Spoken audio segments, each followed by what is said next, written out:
Hey everyone! Hey, it's Friday night. I'm finally back to my normalcy. Time for some reading. Hope you're ready to enjoy a little bit of storytelling. Hey everyone, it's me, Lauren, your book rep. Alright, this book is getting really interesting.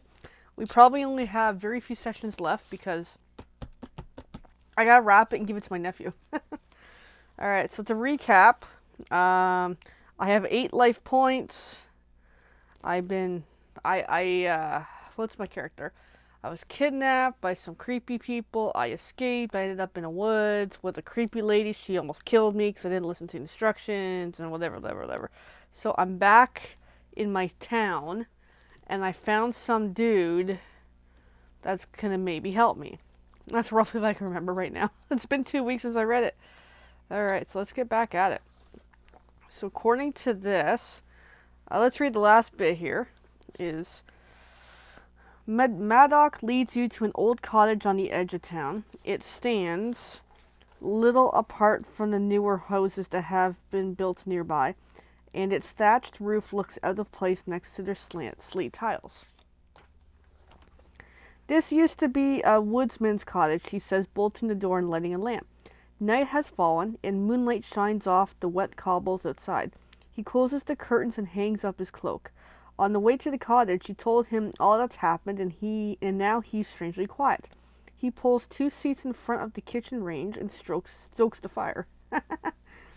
Only when you have a steaming bowl of stew and your boots are drying on the hearth does he sigh and break his silence. Add 1 life point and then turn to page 416, or section 416 anyway.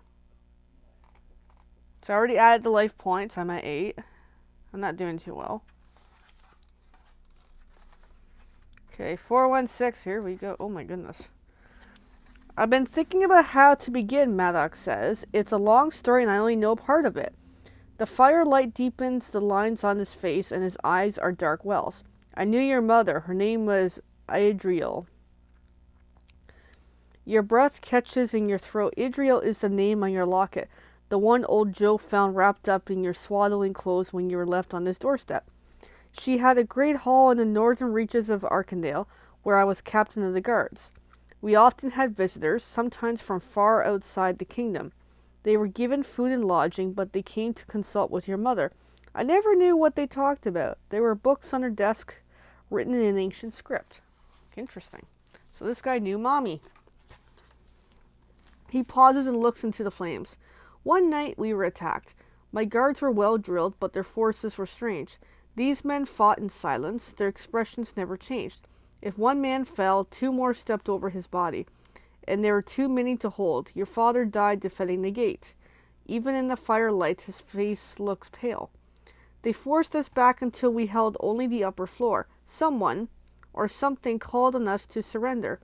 That voice struck fear into my heart, but your mother didn't falter. She led me into her chamber, where you lay, wrapped up warm for a journey.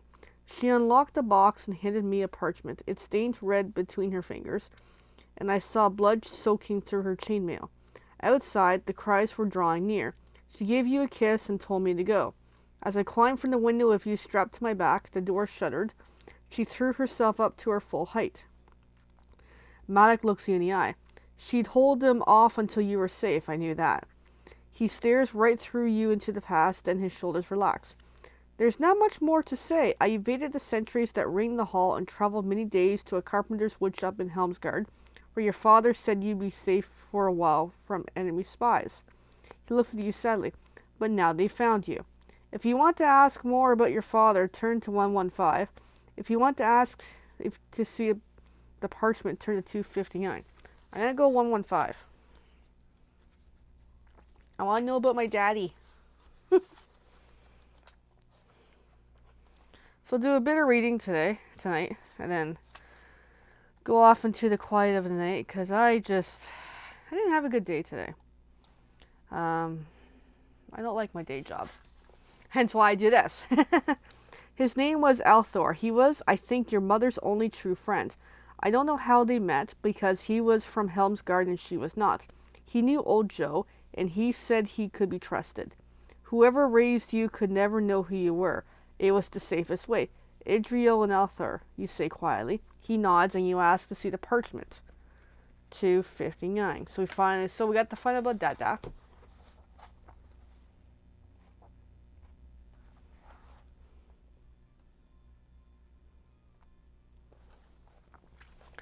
Madoc goes into another room and comes back with the parchment. It's soft with age and discolored by blood. Slowly, carefully, you unroll it and see a message written in a flowing hand. I've read the message and can make nothing of it, Madoc adds, but maybe it will mean something to you. You read it over several times. At first, there seems no sense in the message at all, but then something stirs, a memory so close that it's like your mother's whispering in your ear. I know where to look, you say. She's telling me where to look. If you're already been back to Old Joe's workshop, 148. If you haven't, turn to 39. We gotta go to 39. Just we haven't been back. I'll do 2 rounds tonight, because I do like a round across the sheet. 39. What's happening on 39? You tell Madoc that you need to go back to the workshop. The message is only one part, you say. We need the book. I'm sure that's what she means. A book from the workshop? You nod. Then we must hurry. The place may already be under watch. Together you make your way back through Helmsgard. The flickering light of the lamps shine on the wet cobbles, but it has stopped raining. How are you with a bow and arrow? Madoc asks. You say you've had some basic training. Then we have a choice. If the workshop is being watched, we want to draw them out. One of us must be the decoy, and one must be the archer. In silence, you creep around the street that leads to your home. You crouch behind a barrel, and from where you can see the damage. Ooh, my home is damaged. The door is hanging on its hinges, and the window has been smashed. Madoc sweeps back his cloak to reveal a bow and a quiver of arrows. We must hope they didn't know what they were looking for. Listen, if they're here, they'll be waiting inside the workshop. The decoy must draw them outside where the archer can bring them down. If you want to be the decoy, turn to 288. If you want to be the archer, 167. So here's the problem. I have basic skills. So I'm going to go 288. Which might be a bad idea. I might die.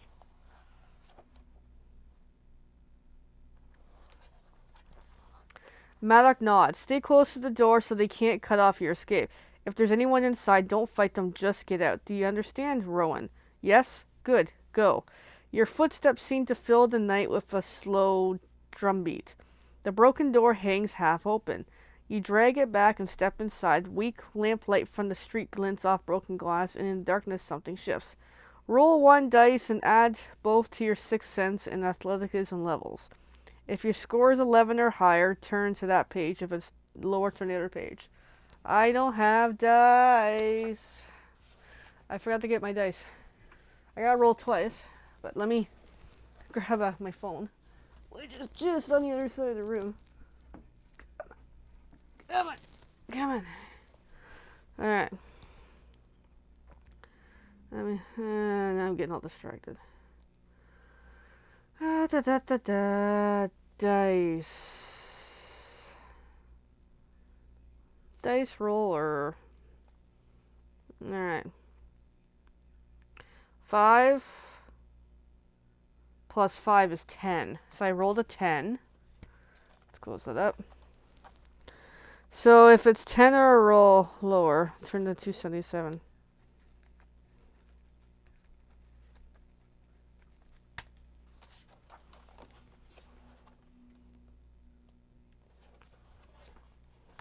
I just went past it. Ooh. You throw yourself backwards, but not quite quickly enough. A heavy blow knocks the breath from your chest. You scramble to your feet and back away from the door. A man follows you out, mace hanging loose in his hand, and another man emerges, and another. Deduct 2 life points and go to 36. So, life point 6. Oh, I was supposed to do something a moment ago. Hold up.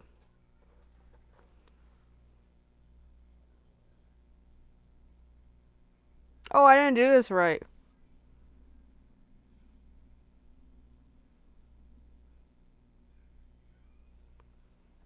No, I didn't do it right. I'm supposed to add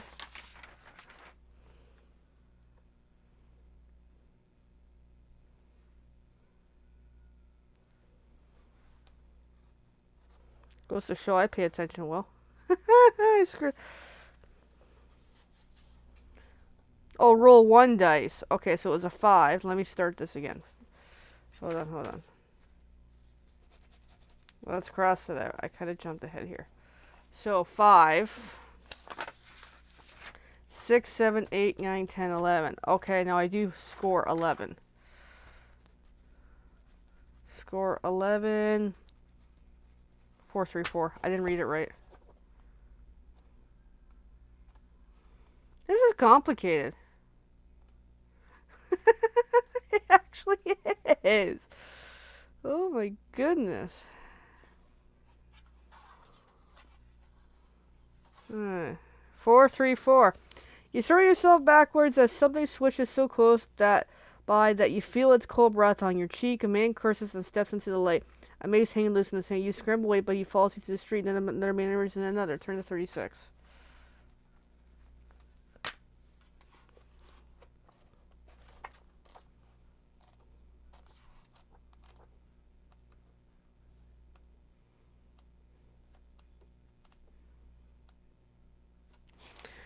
Six men surround you. 3 of them are dressed like the hooded strangers you've already met, and the rest are city guards. They must be working together.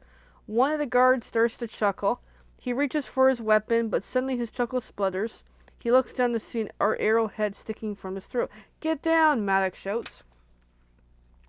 Another man drops before they realize what's happening. One of the hooded strangers drags you towards the workshop. "Kill the archer!"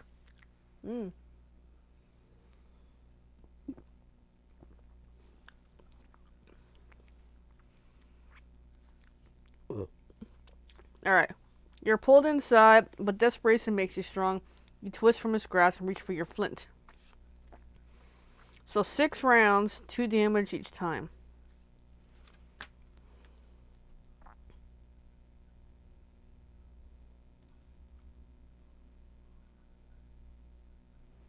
I'll have to look up how to do a fight again. Oh my goodness. I can't remember.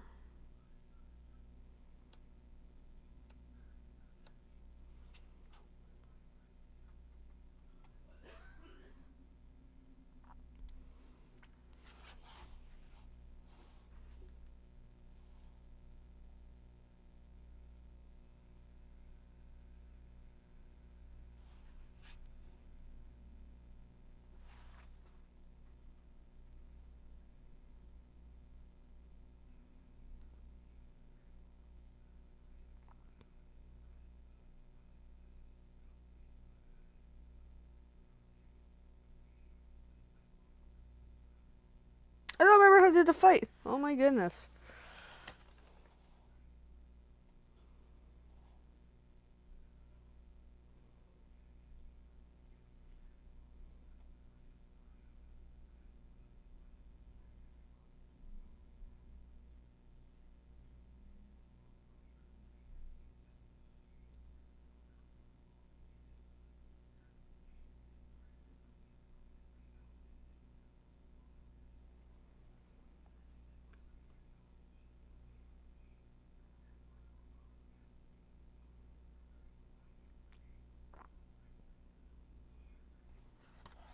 No, I can't remember how to do it now. Oh my goodness.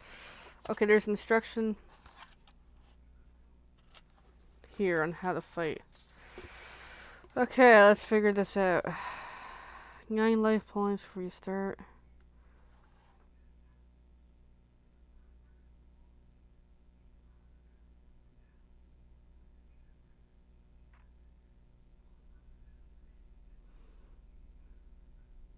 Okay, so now I get okay, I'm good now. So we're gonna go.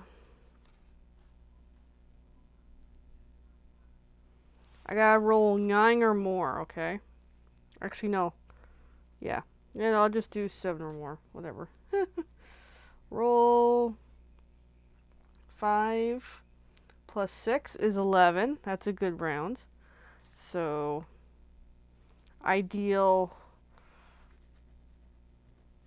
1, 2, there's 5. So 3.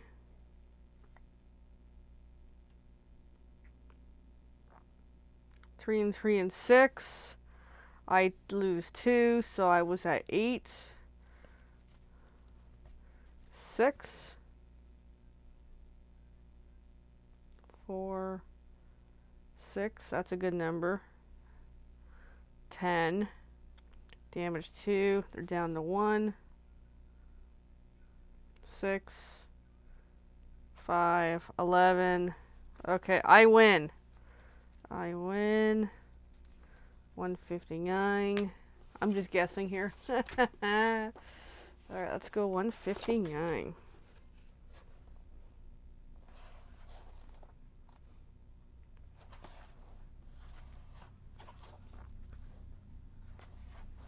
Sure thing.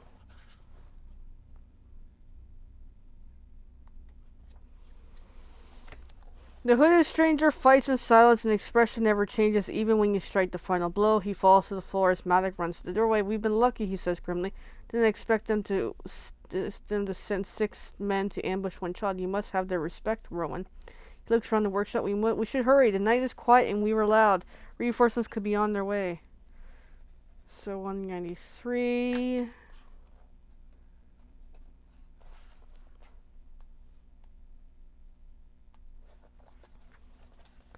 The workshop has been ransacked. Tools, materials, broken glass cover the floor. You see with relief there's no sign of old Joe, but his violin lays smashed and broken in front of the hearth. You pick it up gently. He used to say it was the only thing that got you to sleep when you were a baby, and even now you can hear the sweet, sad music that somehow flows from his rough hands. Softly, Maddox urges you to look for the book. You climb up to your platform and find your bed overturned, but nothing has been taken. This was a search, not a robbery, and they didn't find it because they didn't know what they were looking for. You walk over to the corner of the room and pick up a book that was peeking out from under an overturned chest. Here it is, you say. We've got it. Gain 1 ability point and add Book of Fairy Tales. Book of Fairy Tales. Alright. I'm gonna go 1 point. Book of Fairy Tales. If you like the search, there's that page, or get the fudge out. 380.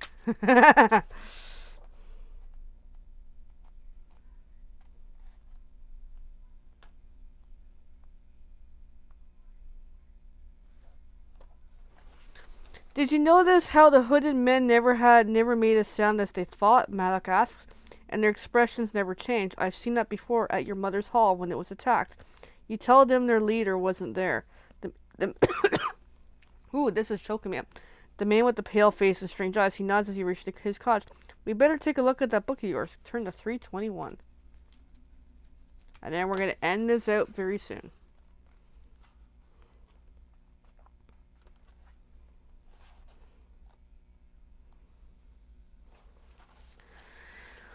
Oh, there's a pretty picture. You take the book of fairy tales from your satchel. Its green cover is faded with age.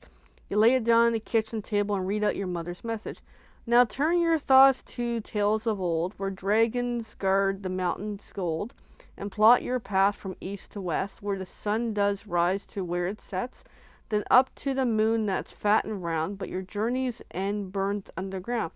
Look once more at the route you've traced, where 2 paths cross, you'll meet your fate. You show Maddox the title of the book. It's called Tales of Old. It was wrapped inside my clothing, you say. Old Joe found it when he took me in. A small book of fairy tales. I thought it was just something my parents used to read to me, but look, it's in the first line of the message, and only I would know what it means. Maddox looks at you in astonishment. And read the second line. You continue returning to a page in the book that shows a dragon among the snow-capped peaks. The message must be hidden in this picture. Oh, that's cool. Look at the picture opposite. If you follow the instructions correctly and trace the route with your finger, a number will appear. Multiply that number by itself and turn to the resulting entry. If you can't find the number, 314. Okay. Now turn to your thoughts the trail of all where dragons guard the mountain. Plot your path from east to west. But your journey burns underground.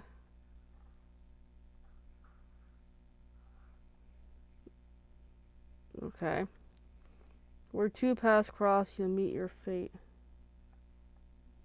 I have no idea what that means. I have no idea what that means.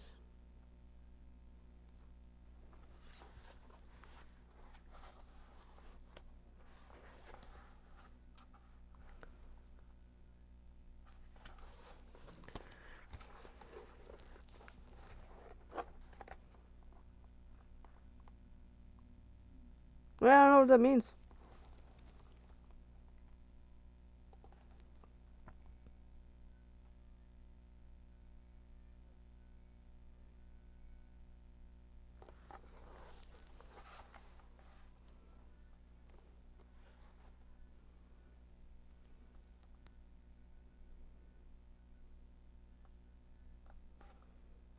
Yeah, I got nothing. East, west. From east to west. And I meet a spot where there's two paths.